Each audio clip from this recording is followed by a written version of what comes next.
සුබ දවසක් ඔයාලා හැමෝටම. ඔන්න අද මම ඔයාලට අරගෙන ආවේ කේක් රෙසිපි එකක්.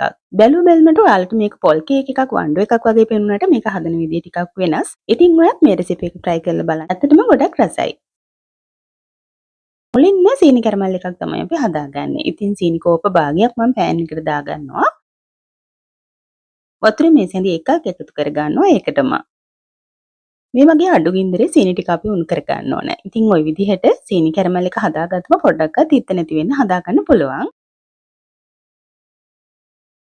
සීනි ටික දිය වෙලා මෙන්න මේ විදිහට බුබුලු වෙද්දි නටන උණු වතුර මිලිලිටර් 100කුත් එකතු කරගන්න. කබලි බැදලා කුඩු කරගත්ත මාදුරු සහ එනසල් ටිකක් ඒ වගේම ලුණු චුට්ටක් එකතු කරලා දාගත්ත පොල් ටිකත් එකතු කරගන්න ඕන. දැන් අපි තෙත හිඳෙන්නේ නැති පදමට තමයි පැණි පොල් එක මොලවගන්නේ. ඊළඟට අරගන්න සව් මිශ්‍රණ කප් භාගයක් මම අරගත්තා. ඒක සෝදලා පිරිසිදු කරලා අරගන්න ඕන. ඊළඟට භාජනයක් අරගෙන ඒකට බිත්තර එකක් කඩලා දාගමු. වැනිලා තේ හැඳි එකක් එකතු කරලා බිත්තරේ හොඳට ගසා ගන්න ඕන.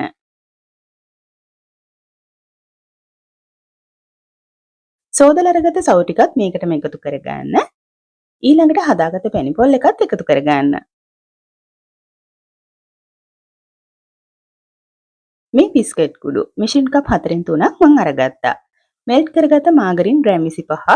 මාගරින් වෙනුවට ඔයාලට මෙතනදී බටර් එහෙමත් නැත්නම් පිරිසිදු පොල් තෙල් උනත් අරගන්න පුළුවන්. ෆ්‍රෙෂ් මිල්ක් මිලිලිටර් 100කුත් එකතු කරලා හොඳින් කලවම් කරගන්න ඕන. ඊළඟට පාන් පිටේ පුරවපු මෙස හැඳි එකක්, බේකින් පවුඩර් තේ හැඳි භාගයක්, බේකින් සෝඩා තේ හැඳි භාගයක් එකතු කරගෙනම ආයෙත් හොඳින් මිශ්‍ර කරගන්න.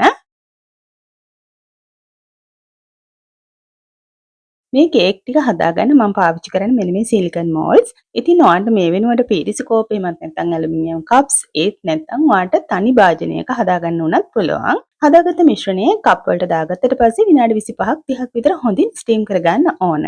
ස්ටීම් කරද්දී පියන කිචන් ටවල් එකකින් කවර් කරලා ගන්න. එතකොට ඇතුළට ජල වාෂ්ප වැටෙන්නේ නැති වෙන්න හදාගන්න පුළුවන්. මට ගෑස් ලිපේ එහෙමත් නැත්නම් රයිස් කුකර් එකේ මේක හදාගන්නත් පුළුවන්.